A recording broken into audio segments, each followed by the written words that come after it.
이에 그 두 사람이 베들레헴까지 갔더라. 베들레헴에 이를 때 온 성읍이 그들로 말미암아 떠들며 이르기를, 이가 나옴이냐?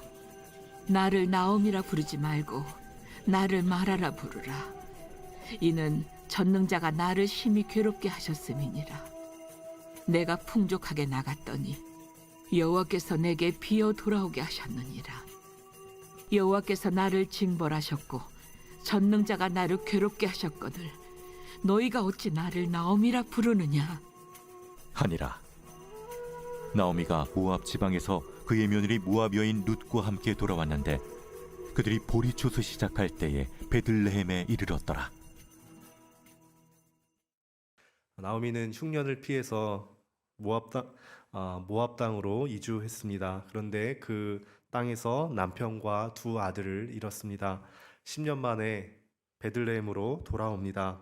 모압 출신 며느리 룻과 함께 왔습니다. 과연 10년 만에 모든 것을 잃고 텅 비어 돌아온 나오미에게 베들레헴은 어떤 반응을 보일까요? 19절입니다. 이에 그 두 사람이 베들레헴까지 갔더라. 베들레헴에 이를 때에 온 성읍이 그들로 말미암아 떠들며 이르기를, 이가 나오미냐 하는지라. 어떤 전쟁 영웅이나 스포츠 스타가 금이 환영한 것도 아닙니다. 그런데 정말 온 성읍이 난리가 났을지 의문이 생깁니다. 베들레헴의 모든 사람들이 한 사람도 빠짐없이 나와서 나오미에게 반응을 보였다는 의미는 아닐 겁니다. 베들레헴의 거주자들 가운데 일부가 나왔지만 이들의 반응이 전체 베들레헴 사람들을 대표할 수 있는 반응이라 할 수 있습니다. 베들레헴의 여인들의 반응은 어땠을까요? 온 성읍이 그들로 말미암아 떠들썩합니다. 10년 만에 나타난 나오미를 보고 우선은 반가웠을 겁니다. 이게 누구야? 나오미 아니야? 정말 이 사람이 우리가 보고 있는 게 그 나오미 맞아? 하면서 지금 떠들썩하고 있습니다.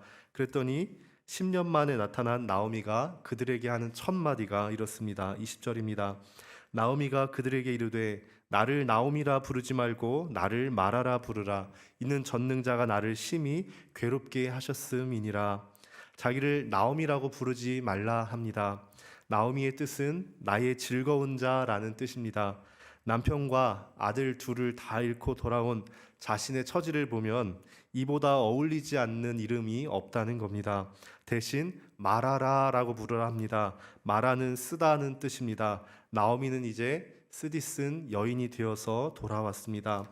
왜 마라라 부르라 하는지 이유를 밝힙니다. 이는 전능자가 나를 심히 괴롭게 하셨음이니라. 괴롭게 하셨다는 것은 쓰게 하셨다는 겁니다. 겉으로는 베들레헴 여인들에게 하는 말이지만 하나님께 대하여 탄식하고 있습니다. 하나님이 저를 쓰게 하고 돌아오셨습니다. 여호와라고 부르지 않고 전능자가 나를 쓰게 하셨다고 합니다. 지금 나오미는 자기가 당한 고난의 이유를 알지 못하는 상황입니다. 그런 중에 자기를 쓰게 만드는 신은 여호와라는 친숙한 이름보다는 무시무시한 느낌을 주는 전능자라는 칭호가 더 적절해 보입니다. 나오미는 지금 전능자가 자기를 쓰게 만들었다고 하고 나서 그렇게 생각하게 된 결정적인 근거를 댑니다. 21절 상반절입니다. 내가 풍족하게 나갔더니 여호와께서 내게 비어 돌아오게 하셨느니라. 나는 풍족하게 나갔는데 텅 비어 돌아오게 하셨다. 누가? 여호와께서라고 강조합니다. 비록 흉년이 들어서 이미 빈 상태로 배고프게 나갔지만 그때는 남편과 아들 둘이 있었기 때문에 풍요로운 마음이었습니다. 그래도 든든했습니다. 그런데 하늘이 무너지는 상실을 겪고 나서 돌아온 겁니다. 또 21절 하반절에 여호와께서 나를 징벌하셨고 전능자가 나를 괴롭게 하셨거늘 너희가 어찌 나를 나옴이라 부르느냐 하니라. 계속 자신을 징벌하신 분이 여호와, 나를 괴롭게 한 분이 전능자라고 합니다. 이렇게 들립니다. 주님, 제가 무슨 죄를 저질렀습니까? 제가 무슨 죄를 저질렀는지도 지금 모르는 상황에서 주님께서 저에게 너는 유죄라고 선고하시고 형벌을 집행하셨습니다. 그래서 저는 남편과 두 아들을 잃고 텅 빈 채로 고향으로 돌아오게 됐습니다. 얼핏 보면 나오미가 불평만 하고 신앙이 없는 여인처럼 보입니다. 어떻게 감히 하나님께 책임을 돌리나 싶기도 합니다. 그런데 이 부분은 나오미의 애가입니다. 말 그대로 슬픈 노래, 슬픔의 기도입니다. 성경에는 애가라는 장르가 있습니다.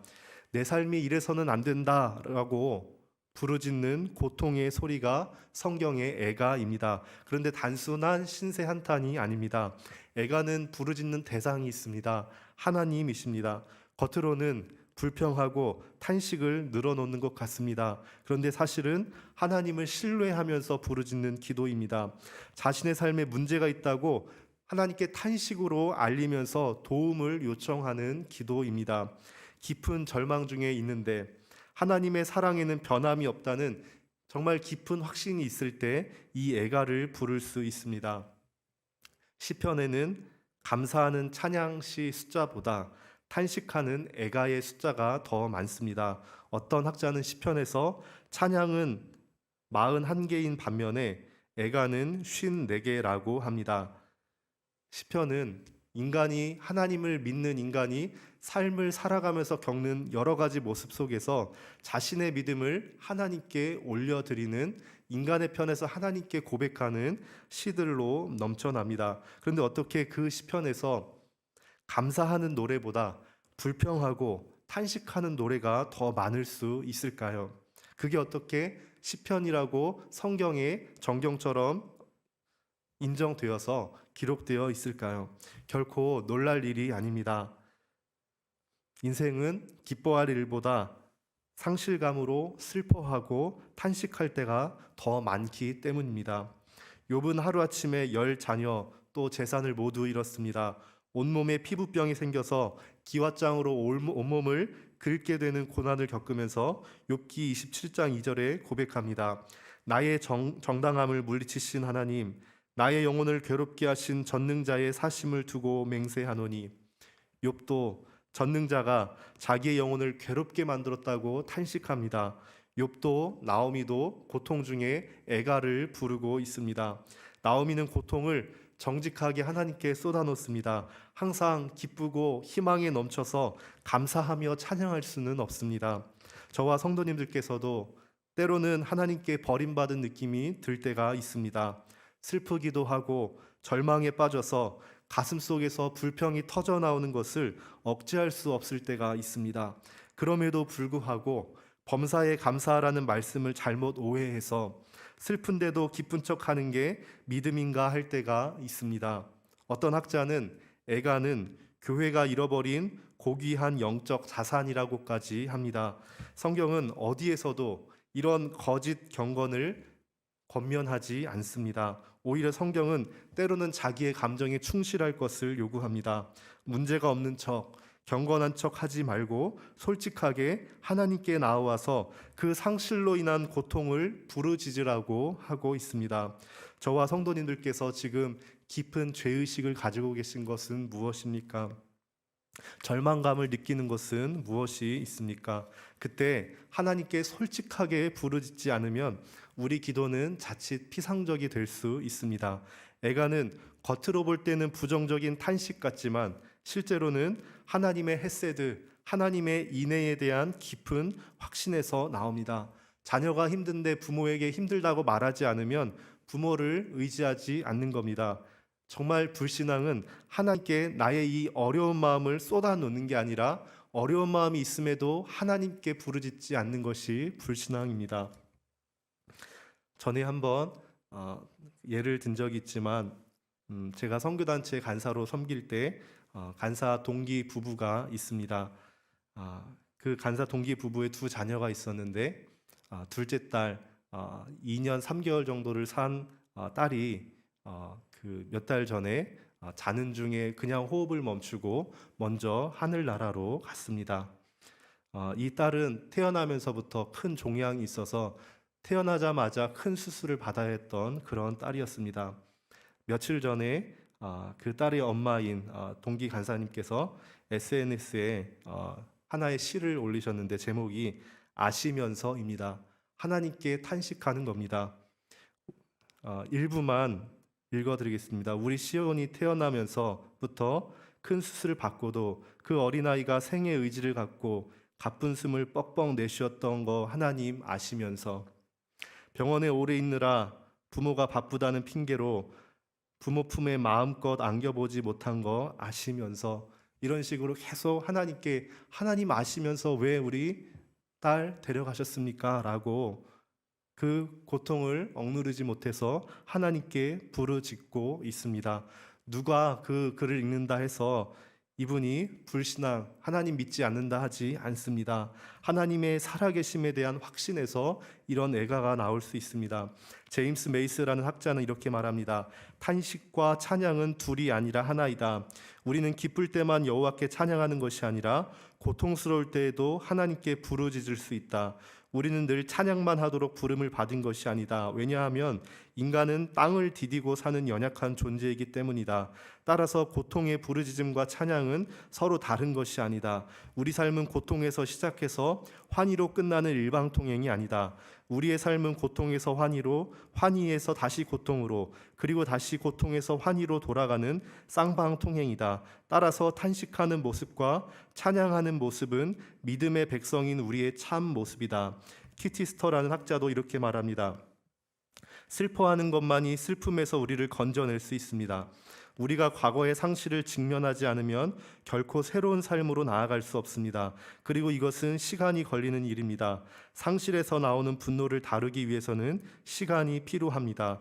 거짓 위로와 즉흥적 해결은 아무리 많아도 슬픔을 치유할 수 없습니다.